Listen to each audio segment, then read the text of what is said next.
सबसे पहले योगेंद्र जी आप ही से थोड़ा बात करूंगा मैं। योगेंद्र जी, आज बजट पर आपकी क्या राय है, खासतौर से ये जो 12 लाख रुपए तक की इनकम टैक्स फ्री हो गई है? मानक भाई, मैं आपसे माफी मांगते हुए अपनी बात रखना चाहता हूं। माफी इसलिए मांगूंगा कि ये जो मिडिल क्लास की बल्ले बल्ले वाली बात है उस पर मैं ज्यादा कह नहीं पाऊंगा। आपके पास 5 मुझसे ज्यादा समझदार लोग हैं जो उसके बारे में आपको बेहतर बताएंगे। मैं सिर्फ एक आपका संशोधन कर दूं बात का। ये कहना कि हिंदुस्तान में 10 लाख से ज्यादा आमदनी रखने वाले 15 करोड़ लोग हैं, ये बात झूठ है और ये मेरी राय नहीं है, भारत सरकार का आंकड़ा है। हाल ही में भारत सरकार ने अपना एनएसएसओ का सर्वे जारी किया है जिसके हिसाब से शहरी इलाकों में, और मैं केवल शहरी इलाकों की बात कर रहा हूं, शहरी इलाकों में प्रति माह 20,000 रुपए प्रति व्यक्ति से ज्यादा खर्च करने वाले, यानी कि अगर 4 लोगों का परिवार है जो कि शहर में होता है तो 80,000 रुपए से ज्यादा जिनकी महीने की आमदनी है वो लोग शहरी इलाकों में केवल 5% है। तो ये जिस मिडिल क्लास की हम बात कहते हैं ना, it's in the middle of nowhere. ये देश में अगर देश पहली से 100वीं पायदान तक बैठा हो तो जो लोग 95वीं पायदान के ऊपर बैठे होते हैं, 95, 96, 97, 98, 99, वो लोग अपने आप को मिडिल क्लास कहते हैं इस देश में। ये बात आप मत भूलिए। आप मुझे इसकी इजाजत दीजिए कि मैं ये जो 2% लोग हैं जिनके बारे में आज काफी हंगामा हो रहा है और काफी चर्चा होनी चाहिए, कीजिएगा जरूर। दिल्ली में 2% से थोड़े ज्यादा है वो लोग। आप 2% मानते हैं? 98%। आप मानते हैं 2% है सिर्फ ऐसे लोग? जी, देश में निश्चित, मैं पूरे दावे के साथ कह रहा हूं, जिन लोगों के बारे में हम चर्चा कर रहे हैं वो इस देश की आबादी के केवल 2% है, शहरों के 5%। मतलब इनकम के लिहाज से योगेंद्र जी आप ये कह रहे हैं कि 12 लाख रुपए सालाना, महीने का 1 लाख रुपए कमाने वाले देश में सिर्फ 2% लोग होंगे? जी, 2-3% होंगे। और ये मैं नेशनल अभी हाउस होल्ड कंजम्पशन एक्सपेंडिचर सर्वे भारत सरकार का जो आया है उसके आधार पे कह रहा हूं, ये मेरी अपनी राय नहीं है। आप चाहें तो देख लें इस देश में कितने एसी हैं, इस देश में कितने परिवार हैं जिनके पास कार है, और वो प्रतिशत 6-7% के करीब आती है। अगर आप देखें कि एक एसी घर में हो और एक कार हो, जिस भी मॉडल की कार हो, वो परिवार देश में 6-7% के करीब है। ये दोनों शर्त अगर आप लगा दें तो खैर अभी सबको भूल जाइए। आप मुझे अनुमति दीजिए 2 मिनट के लिए मैं बाकी 98% की बात कहूं। जी बोलिए। क्योंकि मैं केवल उनकी दृष्टि से देखता हूं और सच बात यह है कि उसी के आंकड़े मैंने पिछले कई सालों में बहुत केयरफुली फॉलो किए हैं, तो मैं आपको थोड़ा पुष्ट करके उसके बारे में बता सकूंगा। बाकी बातें तो मेरी एक जनरल धारणा है, उसको आप गंभीरता से न लीजिएगा। जो बाकी 98% हैं जिसमें सबसे बड़े किसान हैं, जिनके बारे में पिछले 9 साल से हम हर बार फॉलो कर रहे हैं कि किसान को क्या मिला।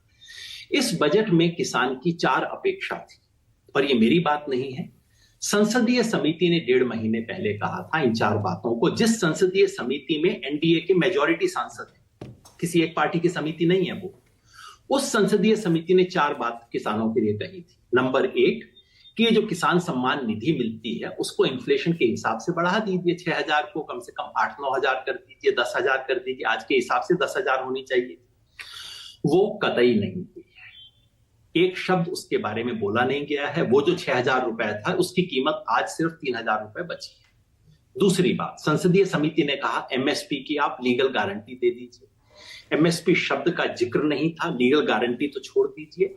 सिर्फ इशारा वित्त मंत्री ने यह किया कि 3 दालों को सरकार खरीदेगी, मसूर, उड़द और अरहर।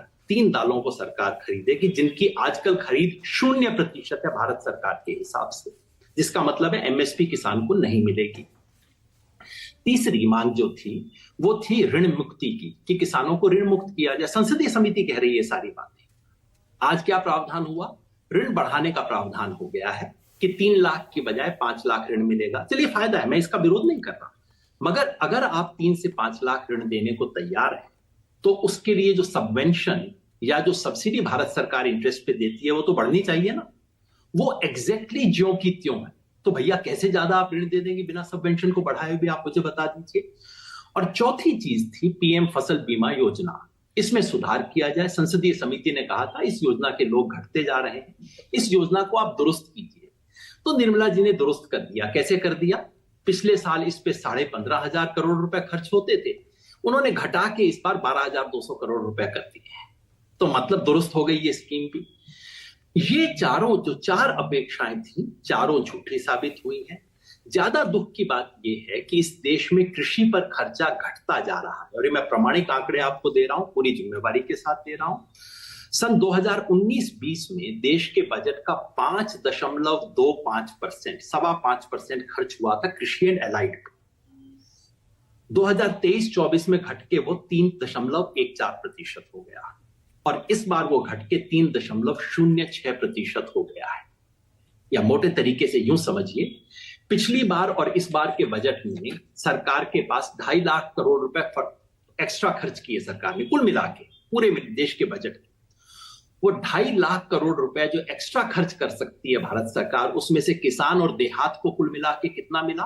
5,000 करोड़ रुपए। 2.5 लाख में से केवल 5,000 करोड़ रुपए इसके हिस्से में आया, 2%।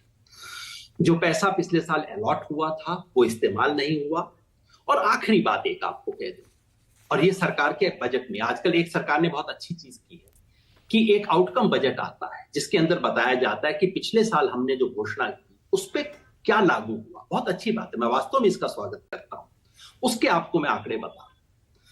सरकार ने 5 साल पहले गाजे बाजे के साथ कहा था, आपको याद है, आपकी मेरी बात हुई थी, एग्री इंफ्रा फंड बनेगा 1 लाख करोड़ रुपए का। मैंने पूछा तो भैया कितने साल में बनेगा? 5 साल में। अब वो 5 साल पूरे हो, अब तक कितना हुआ है?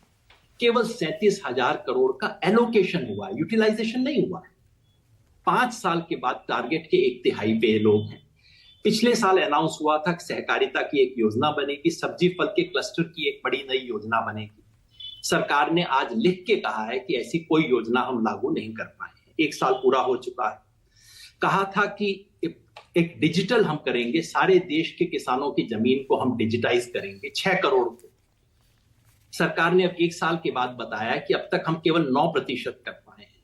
ड्रोन दीदी याद है आपको, जो 15,000 ड्रोन दीदी बनने वाली थी इस देश में, सरकार ने आज लिख के बताया कि 500 उनमें से बन पाई है। मतलब कितने आंकड़े में आपको सुनाऊं, कितनी देर तक ये चीजें बताऊं।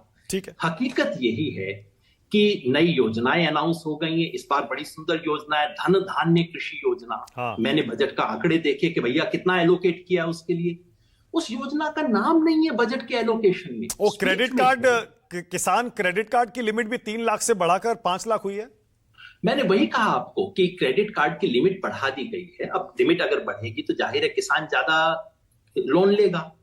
जब ज्यादा लोन लेगा तो सरकार की सब्सिडी बढ़नी चाहिए ना, क्योंकि सरकार कहती है कि आपको 7% की बजाय हम 3% पे दे देंगे ये। ठीक है, तो उसका एलोकेशन नहीं बढ़ा है, एग्जैक्टली वही का वही एलोकेशन। अब आप बताइए, आप ऋण बढ़ा देते हैं, उसका एलोकेशन नहीं बढ़ाते हैं, ये क्या खेल है? नई स्कीम आप अनाउंस कर देते हैं धन धान्य योजना, जिसका कोई आइटम ही नहीं है बजट के अंदर। ठीक है, okay Yogendra ji, thank you.